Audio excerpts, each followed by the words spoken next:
Yeah, I'd love to know, like, so, I mean, obviously you had that experience, right? And so now you're in your own practice and, obviously as the kids get older and you have more time to kind of focus in on the practice, eventually you do have associates. You have an associate today that I believe is a good place you are with your associate, Dr. Lee, right? And so Yes. talk about you had that experience of being trained in that way. And I mean, you're a very different person than Dr. Dickold Sr. Mm-hmm. So how has some of those things that he taught you or the way he taught you, how has that impacted how you teach others? Yeah.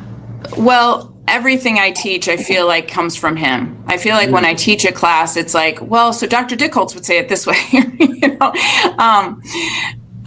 because he had such a beautiful knowledge of the work and my biomechanics and things like that.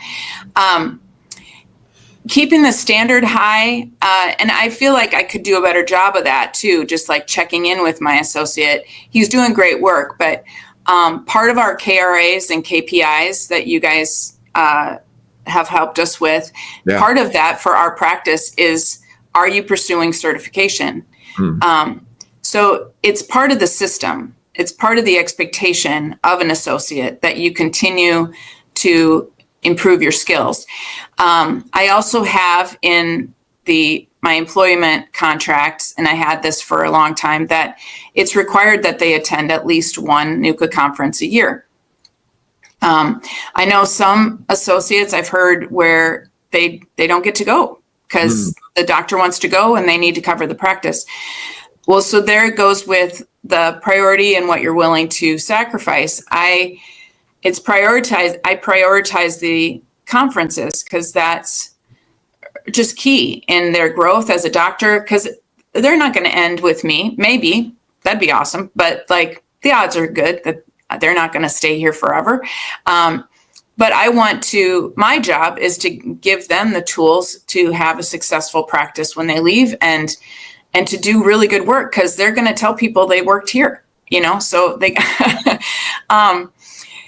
but they have to give good care. And when I'm gone, so that's the other piece to having an associate, right? Is creating freedom from your practice. You want to create a business. You don't want to create a job. Right. So, so when I leave, I want to make sure that my patients are getting the quality of care that they get when I'm there. And I also want it to be a situation where most patients, and it won't be all, but most are fine seeing the other doctor if I'm not here. It's not a big deal. It's seamless.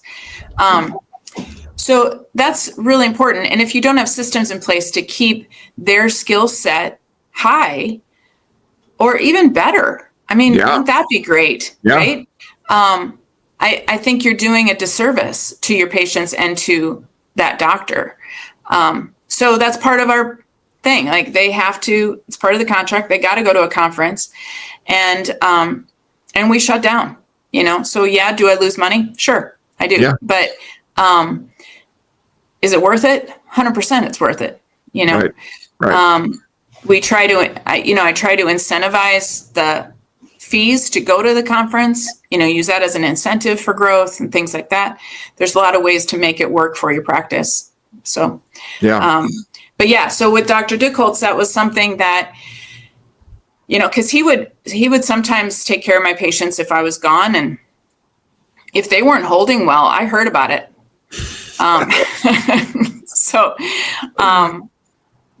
Just having that as a culture. Now, almost to a fault, like I couldn't do anything else but NUCA, and that was good.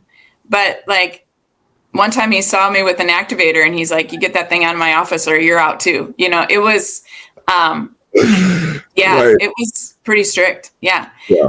Which was good. Honestly, looking back at first I was like, well, kind of miffed about it, but it's like, no, it's his practice. This is what we do here. It's okay. It just having that as a standard, as part of the culture is really important.